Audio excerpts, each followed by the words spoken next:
He is retired as a lieutenant governor, and he had served on the Houston City Council beginning in 1988. So without further ado, ladies and gentlemen, Vince Ryan.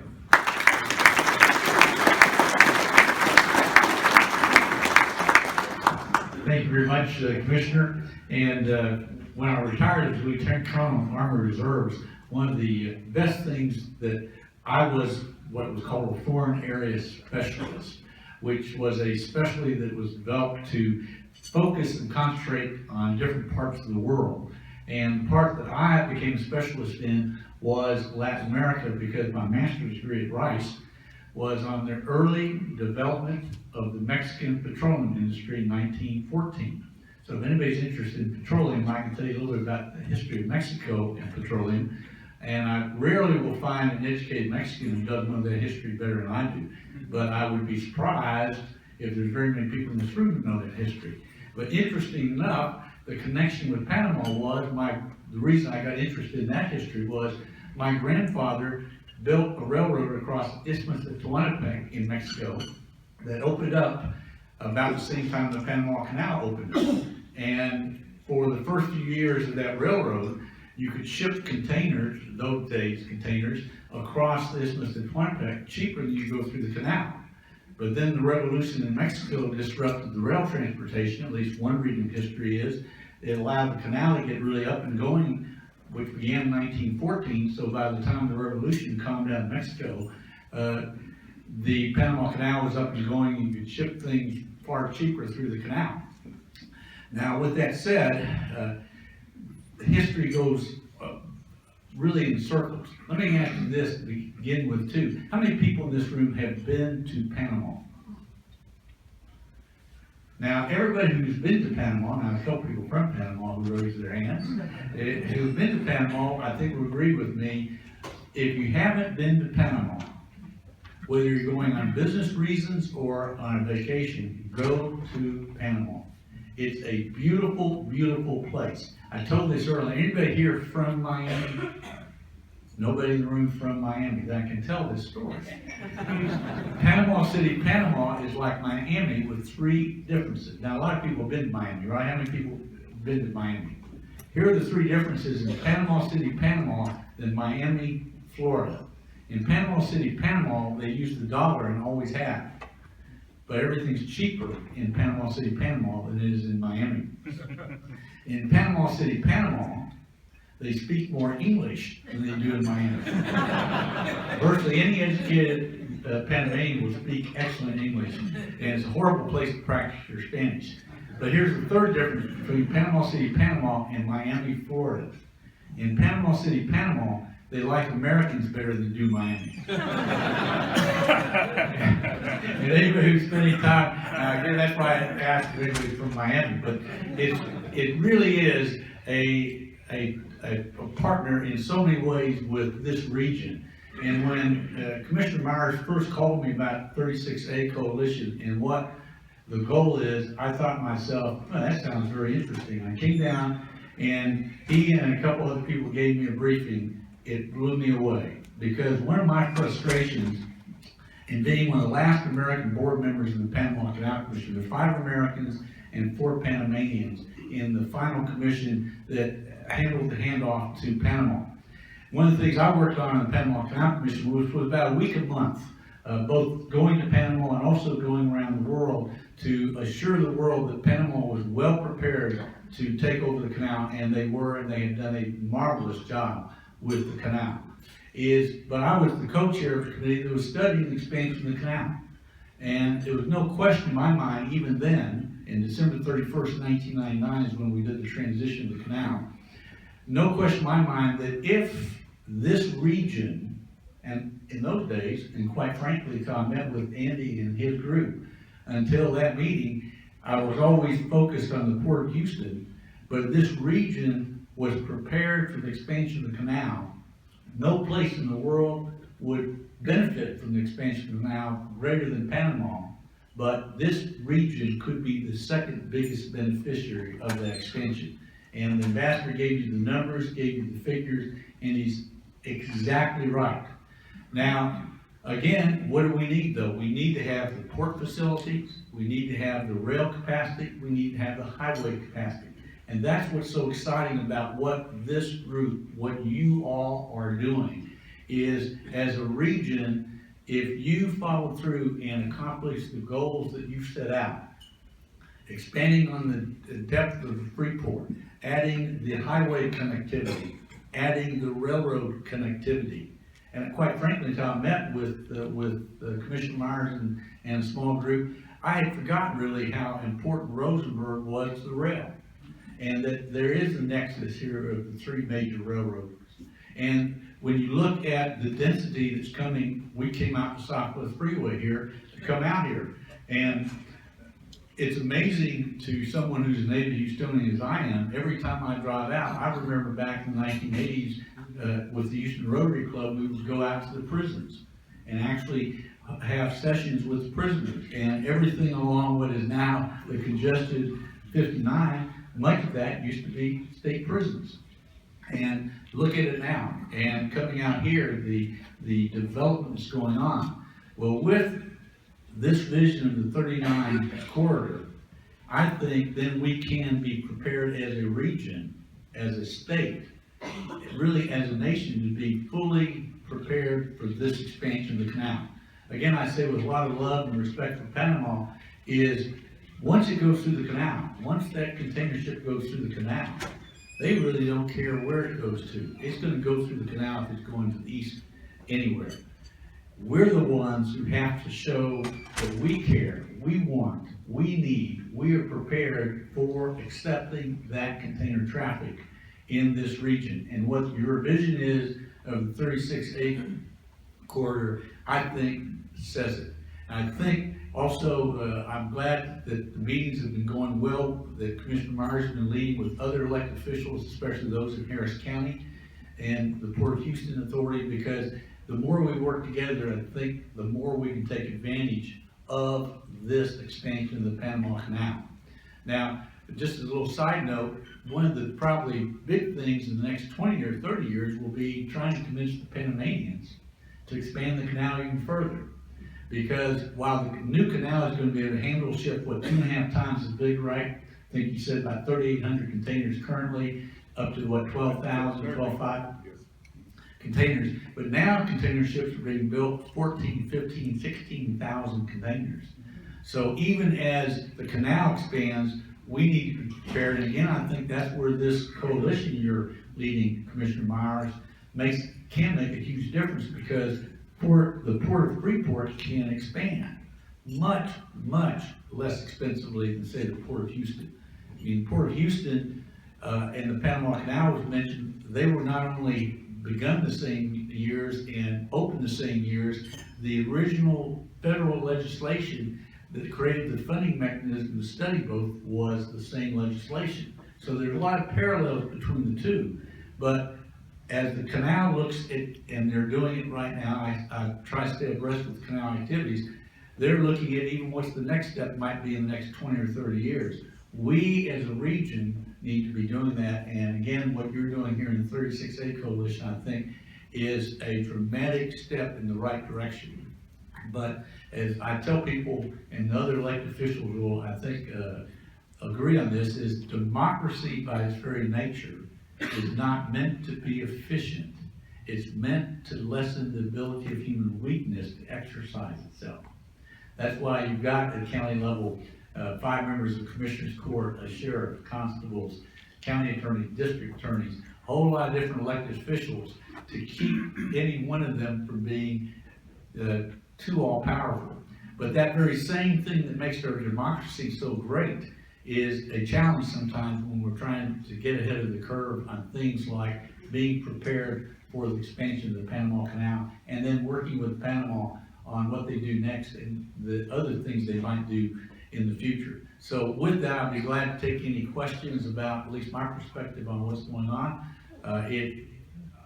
Again, seeing the enthusiasm in this room and the number of people just makes me that much more of a fan of what you're doing. We're going to invite Ambassador Sosa up here also, in case anybody has any questions. And I do want to add to that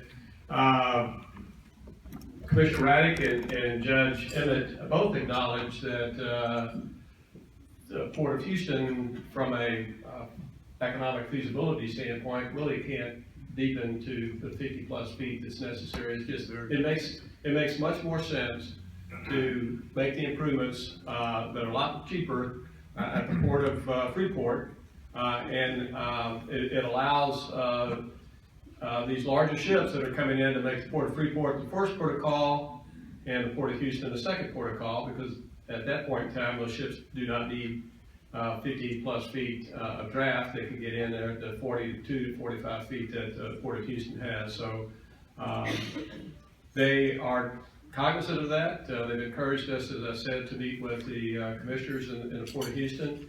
And the study that was done, and I need to back up a little bit, those of you who may not be aware, Fort Bend County initially funded a $50,000 concept study that evolved into a $600,000 feasibility study that was funded by the Port of Freeport, Missouri County, and Fort Bend County, that essentially concluded that there's a synergism between the Port of Freeport and the Port of Houston that is very beneficial to both ports. That the Port of Houston is going to realize as much benefit as the Port of Freeport is going to realize, and the region as a whole is going to be a lot better, and in large part by taking both rail as well as truck cargo out of the middle of downtown Houston and moving it to the very western edge of the Houston region. So with that, we're going to see if y'all have any questions of either two. I have a comment. You know, the synergies are already happening. The Port of Houston has merged with a route to Central America and Panama. The Port Freeport has MSC with a route Central America and Panama. They both belong to the same shipping alliance, and they're both selling. When they sell their cargo, they don't even tell them whether it's going to go out in an MSC or a merge ship. It doesn't matter. It's just doing a better service for the customer. So, but the synergies are already happening. Good. Anybody have any questions? Either Vince or the minister? Everybody has all the answers, I can tell. And it's pretty inexpensive to go to Panama too, for those of you thinking about how much it's gonna cost me. I can attest to that. It was, I did not expect what I found in Panama City. We were flying in, and plane There you go. was making this when I'm looking out the window and I see hundreds of these 50-story beautiful buildings, you know, just all over the city. I mean, where are we? You know, is this San Antonio or, San Francisco or Miami? Are we landing in the wrong place? It's not what I expected. And when we got there, it's a very modern city. The buildings are absolutely gorgeous. Some of them are some great architects who designed some beautiful buildings down there. And the people were very, very nice, and they took my dollars without any questions, and that was helpful. And they all spoke English. Now, the Uber driver did get lost. I'm trying to figure that out, but we finally managed to find our way around. Yes, sir. Consul General, can you tell us the timing of the, I'm sorry. Yes, sir. Thank you. The timing of the opening of the new locks, please. It's 97% completed. The basins and the lot have already been flooded. Those trials have been finished now successfully. They're in mechanical trials, if everything goes well, mid-year. Okay, any other questions? In back here, holler loud. I haven't kept up with it, but the talk of another canal through Nicaragua, is that a pipe dream? Well, you know, I don't know what the Nicaraguans are thinking, but here are the numbers. The Panama Canal generates about $2.5 billion a year gross. In nets, about $1 billion. It has infrastructure all around the canal, because it's not only going through a ditch, it's the infrastructure of logistics. By the way, you need to do the same thing here. It's not only just the rate, it's the logistics center around. All of that is done, is paid for. They're talking about the Nicaragua Canal, 50, 60, 70 billion dollars, where you know it's gonna be 30, 40, 50% more. So you're gonna get a $2.5 billion, you're gonna compete with that. The revenues are gonna go down both, and you're gonna have a bill of 80, $100 billion. It's just the numbers don't make sense. Now, some people say, well, the Chinese want a canal. Why would the Chinese want a canal? The Chinese are the number 2 users of the Panama Canal. If there is a war, having a Nicaraguan canal, those is not gonna serve you or anything, just drop a bomb at the entrance and that's it. So you're not gonna get anything. So it's mind-boggling just to think that it makes sense. But anyway, if they have the money and they wanna spend it and give it away, that's fine. Bring it here. I don't think that our government is gonna be able to accomplish much of anything, frankly. You had, any other questions? Yes, sir. I've got one. Texas is a very inclusive state, and I guess this question is for each of the speakers. What is your perspective on the future of our trading partners and how we have used capitalism in the past to benefit everyone, our trading partners and our people here? And with so many people immigrating to the United States and loving to come to Texas because of our love of liberty here. So what is your perspective on that, and how can we really, how can we improve the quality of life of everyone we trade with and our people here? What's your vision for that?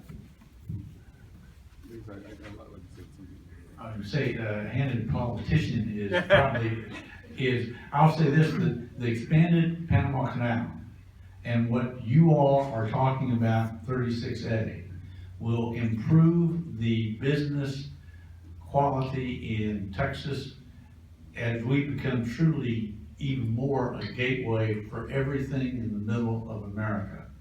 And so economic vote, if any vote lifts all people, it's the economic vote. So I think what 36A is about, hopefully working in conjunction and partnership in the future with the Port of Houston, with the other governmental entities around, I think will add economically in immense ways to this region. Because right now, as has been said, we're losing business that with the new expanded canal could come through this region as opposed to coming from the West Coast. So I think it's unlimited if this type of project that you're talking about goes forward. You know, if living under a democracy is an improvement in the quality of life, and I really believe so, and when you look at what has happened in the world, just look at Chile has a better relationship with the United States than it used to have, and it has a better quality of life. Peru, the same thing. Colombia, the same thing. Panama, the same thing. Central America, the same thing. Mexico, the same thing. All of those countries have free trade agreements with the United States. Who is not doing well? Argentina, Venezuela, Brazil, Ecuador. None of them have free trade agreements with the United States. When you do a free trade agreement, you establish rules, you create transparency, and you, in a way, force the countries to understand each other better. And what I hope is that with the winds of change in Argentina, in Ecuador, in other countries, that hopefully in a few years, all of the Americas will be a free trade area. And one of the things that we point out in our study is that just as the United States and this region benefits economically, and we create well-paying jobs for our citizens here. The same thing happens with our trade partners, that business is created there, better paying jobs are created there, employment is increased, and so everybody on both sides of that trade end up benefiting, and people won't have a need to come to the United States for a higher standard of living. They're going to create one in their own countries, which is really what we ought to be encouraging. Any other questions? Yes, sir. Commissioner, who's our competitor on the East Coast? We talked about Long Beach. Do we have anybody over there developing anything to compete or ambassador? No, what happens today, well, first of all, Europe, that goes straight to the ports. Who are the ports on the east, the important ones? New York, New Jersey, Baltimore, Norfolk, Savannah, Miami, Charleston.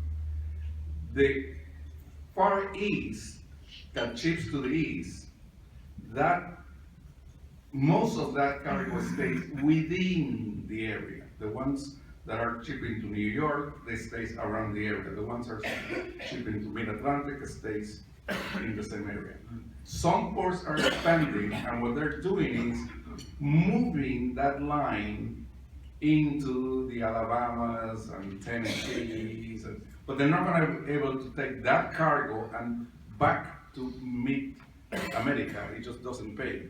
They will do better, but just extending the line a little west of their areas of influence. That's what's gonna happen. Long Beach, LA are still the target.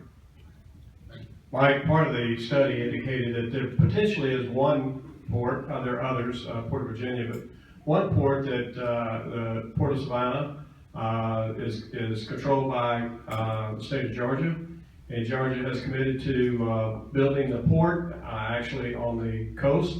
Savannah is about 26 miles inland from the coast, and there's a potential there if they can have a deep water port. There is a rail line called the Meridian Speedway that runs directly east and west out of Savannah through Meridian, Mississippi, which is where it gets its name, Shreveport, Louisiana, directly into Dallas-Fort Worth. So there's potential that if that port is developed, that would be competition. The economist who did the study points out a couple of things. One, that you have to have a deep water port. You have to have a port that has more than one rail line. That's a challenge with Port Freeport currently. And whichever port gets to deep water first is going to be the port that is going to have these long-term contracts that the big shipping lines are going to want to enter into. And so time is of the essence. We need to move quickly and get commitments made so that this area is going to be the choice for those big shipping lines, regardless of what the West Coast or the East Coast ports do. As the numbers that the ambassador put out tell you, we have the entire middle America as a potential market for this corridor, for this development that we're talking about, which is not only a major impact on this region, it's a major impact on the state of Texas and a major impact on all middle America, because the difference in the cargo cost currently is it's about almost $200 cheaper to ship cargo in, Asian container cargo in the West Coast, rail it to Dallas-Fort Worth, truck it or rail it down to the Houston area. With the improvements to the Port of Freeport that we're talking about, those cost differences flip, and now it'll be almost $200 cheaper to bring in the cargo on the big ships, land them in Freeport, put them on rail the cargo to Dallas-Fort Worth, and now you're landing the cargo. Actually, Dallas-Fort Worth is a market for this particular effort right here. Dallas-Fort Worth, as pointed out, is the largest inland distribution center in the United States, and the third largest distribution center in the United States after the West Coast and the East Coast, after Long Beach, California, Long Beach, LA, and New York, New Jersey. Dallas-Fort Worth is the third largest. So the third largest distribution center in the United States is the target that we're shooting for. 72% of that cargo that comes in there, 74% of that cargo comes from LA Long Beach. 2% of the cargo comes from Houston. 7% of that cargo comes from New York. 3% comes from Savannah. So we have Savannah that is delivering 50% more of the Asian container cargo into Houston, the Dallas-Fort Worth area that you have coming out of Houston. So we'd like to change that, frankly. So there's a significant opportunity here for this region and the state of Texas, and frankly for the whole United States. And anybody have any other questions? With that, we're going to, I got them out here early. We told you to get out of here by Yes, in concluding.